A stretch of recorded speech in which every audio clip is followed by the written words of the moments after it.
Imagine waking up every morning, getting dressed, and walking directly into a crowded courtroom. You take the stand. The jury is seated, composed of your co-workers, your family, your friends, and hundreds of strangers from the internet. The judge stares down at you, and for the rest of the day, you must passionately defend every choice you make, every word you say, every boundary you set, and every moment of rest you take. You probably think this sounds like an exhausting, suffocating nightmare. Yet, for the vast majority of us, this is exactly how we live our lives. We live in an era of over-explanation. We are deeply conditioned to believe that we owe everyone an account of our actions and our existence. We draft long, defensive text messages and then delete them, searching for the perfect combination of words that will prevent us from being misunderstood. We rehearse imaginary arguments in the shower, preparing our defense against criticisms that haven't even been spoken yet. We apologize for prioritizing our peace, and we desperately curate our image, hoping that if we just explain ourselves clearly enough, the world will finally validate us. But there is a profound truth that the ancient Stoics understood, a truth that sits quietly beneath the noise of our frantic lives. Nothing has power over you until you agree to it.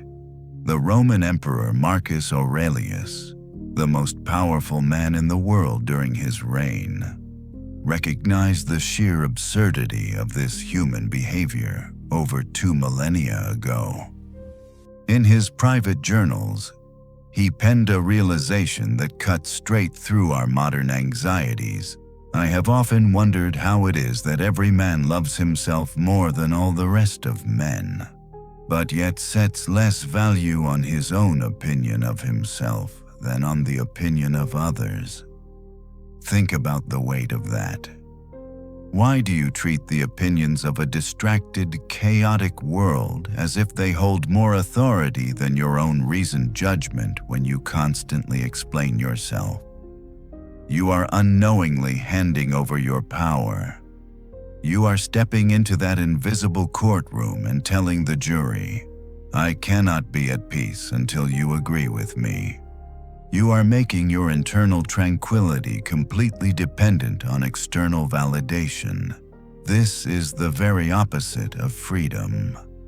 The Stoic philosopher Epictetus, a man who was born into slavery and later became one of the greatest teachers of the ancient world, taught a simple distinction that is the bedrock of true power, the dichotomy of control. Of all existing things, he said, some are in our power, and others are not in our power. In our power are our thoughts, our impulses, and our choices. Not in our power are our bodies, our property, our reputations, and crucially, what other people think of us. The moment you exhaust yourself trying to explain your choices to someone who is committed to misunderstanding you, you are trying to control what is not yours to control. You are trying to reach into another person's mind and rearrange their perceptions. It is a futile, maddening pursuit. The harder you try to force them to see your truth, the more entangled you become in their ignorance. How did we get here? How did we become a society of chronic over-explainers? It does not happen through some dramatic theft of our autonomy. It happens quietly, habit by habit. We let our mood change with incoming messages. We let our confidence rise and fall with feedback. And we let our peace shatter depending on external outcomes. We mistakenly believe that if we just justify our actions, we will avoid conflict and gain respect. But the Stoics warn us that this is a trap. Epictetus offers a striking piece of advice for whenever we feel the urge to contort our will to impress someone else. He says, "If you should ever turn your will to things outside your control in order to impress someone, be sure that you have wrecked your whole purpose in life." Let that sink in. By seeking to manage their impression of you, you wreck your own life's purpose. He continues, "Be content, then, to be a philosopher in all that you do. And if you wish also to be seen as one, show yourself first that you are, and you will succeed. Action, not explanation. Character, not justification. We often explain ourselves because we are terrified of being disliked or insulted. We feel a burning need to correct the record. But Epictetus provides us with the ultimate Stoic shield against this fear. He advises that if someone tells you that a person speaks ill of you, do not waste your breath defending yourself against the claims. Instead, simply answer, "He did not know my other faults, or he would not have mentioned these alone." Imagine the sheer invincibility of a mind that responds to criticism with such calm, untouchable humor. This is the power of a person who has stopped explaining themselves. They do not fight the external impression. They simply rest securely in their own internal truth. When we engage in the endless cycle of explaining, we are actually operating from a place of fear. We fear the void of being misunderstood. But Seneca, another towering figure of Stoicism, reminds us that a truly free person is one who relies entirely on themselves. A happy person is one who is not diminished by anything, who has a hold on all that matters, and relies on nothing but himself. One who depends on anything else for support is liable to fall. When you explain yourself to win approval, you are leaning on a fragile crutch that anyone can kick away at a moment's notice. So, whenever you face a frustrating situation, pause and ask yourself, is this within my complete control? If it is your own choice, thought, desire, or reaction, focus your time and energy there. If it is an external outcome, the past, or someone else's opinion, practice telling yourself, "It is nothing to me," and let it go. You can also apply this by setting internal goals. Instead of aiming to win a game or secure a specific outcome which you can't fully control, make it your goal to simply perform to the very best of your ability. Remember what you control. Remind yourself that other people's opinions are entirely outside your control. When you seek social status or validation, you hand over your power and enslave yourself to their judgments. Internalize your goals. Make it your goal to simply do the right thing to the best of your ability, rather than doing it for praise or reward. Your character and actions are your true reward. Question your audience. Before seeking someone's admiration, ask yourself if their values align with yours and if they are genuinely tranquil and happy. If they aren't, their approval isn't worth having. Practice intentional discomfort. The Stoic philosopher Cato used to intentionally wear unfashionable clothes out in public, specifically to practice ignoring the disdain and judgment of others. Let us look closely at the audience you are so desperately trying to persuade. You craft your defenses. You carefully word your explanations. You lose sleep over a misunderstood comment. But for whom? Who are these judges sitting in the gallery of your mind? Marcus Aurelius, ruling an empire of millions. looked out at the crowds, and reminded himself of a humbling, liberating truth. He wrote, "For the whole globe is but a point, and of this little, how small is your habitation, and how insignificant the number and quality of your admirers." We spend our finite, precious energy pleading our case to a world that is largely indifferent. A world populated by individuals who are entirely consumed by their own anxieties, desires, and insecurities. To constantly explain yourself to them is to ask the blind to validate your vision. There is a profound vanity in over-explanation. We secretly believe that if we just find the perfect combination of words, we can control another human being's perception of us. We act like the archer described by the ancient philosopher Cicero.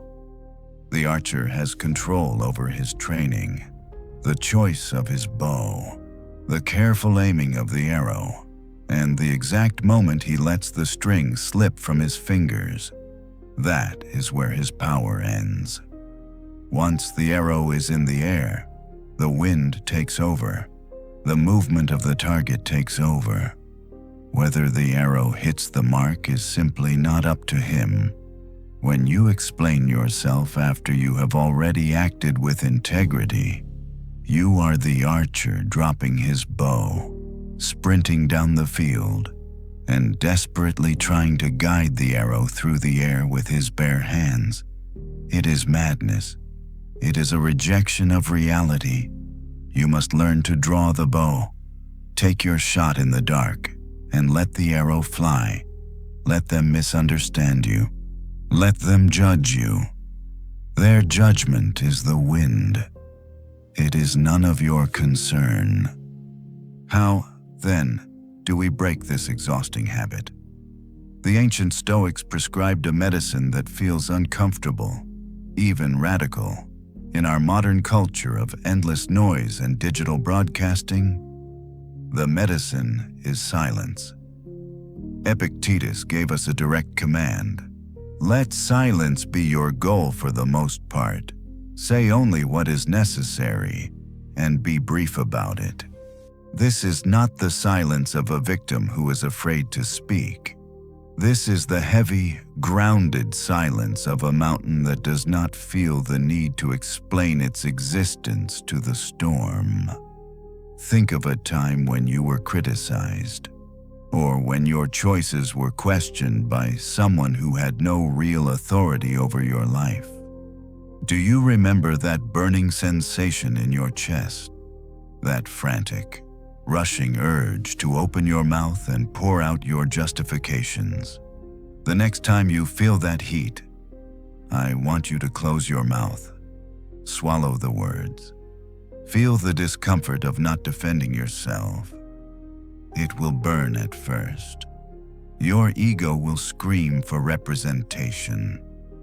But as you stand there in that silence, something miraculous will happen. You will realize that the world has not ended. You will realize that you do not need their agreement to survive. You will discover what the Stoics called the inner citadel. The mind freed from passions is an impenetrable fortress. A person has no more secure place of refuge for all time. When you stop explaining yourself, you withdraw into this citadel. You pull up the drawbridge. You stop bleeding your energy into the void. You begin to prescribe to yourself a character and demeanor that you maintain whether you are completely alone or in the middle of a crowd. You stop being a mirror that only reflects the expectations of your family, your co-workers, or the internet. We live in a society that treats every minor conflict like a shipwreck. People panic. They rush to the deck and scream at the waves, trying to reason with the hurricane. But a ship in a storm does not need a crew that talks. It needs a crew that acts. As Seneca so vividly described it, when the waves are crashing and the wind is howling, what use is a helmsman who is panicking and throwing up? I don't need someone to talk at me. I need someone to steer. You are the helmsman of your own life, your integrity, your morals, your choices. These are your steering oar. When the storm of public opinion or interpersonal conflict arises, do not let go of the wheel to go argue with the wind. Keep your hands on what you control. Steer the ship. Let the silence do the heavy lifting. When someone insults you, or misunderstands your boundary, or questions a path you know in your heart is right, the most devastatingly powerful response is often a quiet, steady gaze. No anger, no defensiveness, just the serene realization that their opinion is an external event, a passing cloud in the sky of your life. As Marcus Aurelius noted, you should not give circumstances the power to rouse your anger, for they simply do not care. Events and opinions have no feelings. They are indifferent to your outrage. Why lend them your power? This practice of withholding your explanations is fundamentally about reclaiming your time and your self-respect. Every minute you spend drafting a defense to someone committed to misunderstanding you is a minute stolen from your own growth. You are trading the precious, finite currency of your life for the cheap, counterfeit coin of someone else's fleeting approval. Epictetus warned that if we ever turn our attention to externals just to please someone, we have ruined our life scheme. Instead of trying to shape their narrative of you, shape your own character. Aulus Gellius recorded that Epictetus summarized his philosophy in two powerful words: persist and resist. Persist in your pursuit of virtue, your commitment to your own principles, and your quiet duties, and resist the urge to compromise, the urge to react, and the desperate, gnawing urge to explain yourself to a world that isn't truly listening. In Stoicism, silence is a tool for building inner strength and protecting your peace of mind. The Stoics believed that fearful people often talk just to reassure themselves. While silence cultivates self-sufficiency, here is how you can use silence as a practical tool. Make it your default. Epictetus advised, making silence your goal for the most part. When you do speak, only say what is necessary, and keep it brief. Cut out gossip, avoid judging, blaming, or praising people, especially those who aren't present. Stop oversharing. Resist the urge to constantly talk about your own accomplishments, life events, or adventures. Use it as a boundary when others engage in vulgar or negative talk. You don't need to argue. You can simply use silence to show that you will not participate. Practicing this creates a pause between what happens to you and how you react, keeping you focused on your own character rather than seeking approval. To communicate effectively without over-explaining, shifting your focus from trying to manage other people's perceptions to simply speaking briefly, factually, and letting your actions do the talking. Make brevity your baseline. Epictetus advised making silence your goal for the most part. When you do need to speak, say only what is strictly necessary and keep it brief. Stick to objective facts. Remove defensive narratives and value judgments from your speech. Describe your choices or situations exactly as they are, without adding emotional layers, justifications, or excuses. Let your actions explain, Instead of trying to persuade others that your choice was the right one, prove it through your behavior. As Marcus Aurelius wrote, "Waste no more time talking about what a good man is like. Be one." Use humor to deflect criticism if someone questions or criticizes your choices. You don't need to mount a defense. Epictetus suggested simply agreeing and brushing it off by saying, "He did not know my other faults, or he would not have mentioned these alone." Pause before reacting. When you feel that familiar, burning urge to justify yourself, stop and take a breath. This pause creates cognitive distance, giving you time to remember that your reasoned choices do not require external validation. We mistakenly believe that explaining ourselves creates intimacy. We think that by laying out all our intricate reasons, we build a bridge of empathy to the other person. But true connection is not built on desperate justification. It is built on mutual respect. And you cannot deeply respect someone who is constantly begging for your understanding. When you stop explaining, something deeply paradoxical happens. You become a center of gravity. People are naturally drawn to those who are self-contained, to those who possess what the Stoics called autarkia, or autonomy and self-sufficiency. Zeno, the founder of Stoicism, famously observed that it is far better to trip with your feet than to trip with your tongue. When you speak too much, when you endlessly over-explain your motives, you trip over your own insecurities. You hand the keys to your emotional state directly to the listener. Instead, let your actions be your only explanation. Marcus Aurelius laid down the ultimate razor-sharp mandate for this way of living. Waste no more time talking about what a good man is like. Be one.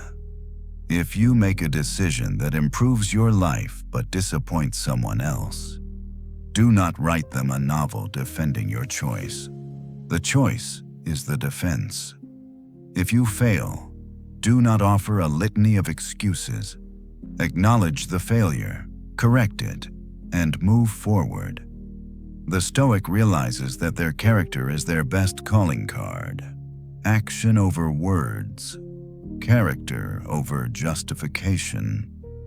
Consider the wisdom of Seneca, who noted that it is a lightweight mind that stirs at every passing voice or chance occurrence. The lightweight mind is blown about by the wind of gossip, the fear of judgment, and the desperate need to be seen as correct. But the Stoic mind is heavy. It is grounded. It has withdrawn into the sanctuary of philosophy, finding safety in its own rational choices. When we are constantly explaining ourselves, we are acting as if our life is a group project. It is not.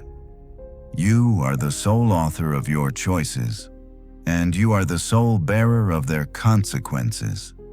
When someone speaks ill of you, or fundamentally misunderstands your path, remember Epictetus's brilliant deflection. He did not know my other faults, or he would not have mentioned these alone. Do not let their lack of understanding become your lack of peace. Their inability to see your truth is their burden, not yours. You do not have the power to stop others from making judgments, so it is foolish to waste your finite time trying to prevent them. Your burden is only to ensure that your truth is aligned with nature, with virtue, and with reason. Let them whisper. Let them assume. As Marcus Aurelius reminded himself, whatever anyone else does or says, you are bound to the good. Just as an emerald must always remain an emerald and show its true colors regardless of what the world thinks. As we reach the end of this journey, I want you to imagine that invisible courtroom once more. The jury is waiting. The judge is staring down at you, expecting your frantic defense. But this time, you do not take the stand. You turn around. You walk out the heavy wooden doors. You step into the quiet, cool air of reality. You realize that you never owed them a defense in the first place. You only owe it to yourself to live a life of virtue, to act with justice, and to maintain the serenity of your own mind.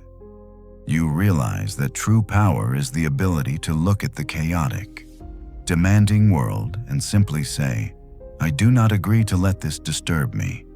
Starting tomorrow, try this simple experiment. When you are misunderstood, when you are criticized, or when you feel that familiar, burning urge to justify your existence, take a deep breath. Give a simple, truthful answer if the situation absolutely requires it. And then, close your mouth. Let the silence do the rest. Let them sit in the discomfort of your quiet strength. You will feel your ego fighting for air, but as that false self starves, your true self will finally breathe. If you found value in this journey tonight, I invite you to leave a like, subscribe to the channel, and share this message with someone who needs to be freed from the burden of other people's opinions. It is through your quiet support that we can continue to bring this ancient, life-saving wisdom into our noisy, modern world. May you find the courage to pull up the drawbridge to your inner citadel. May you walk through this frantic world with a quiet, untouchable mind. I wish you profound health, enduring luck, deep peace, and true happiness. Until next time, stay strong and stay silent. See you next video.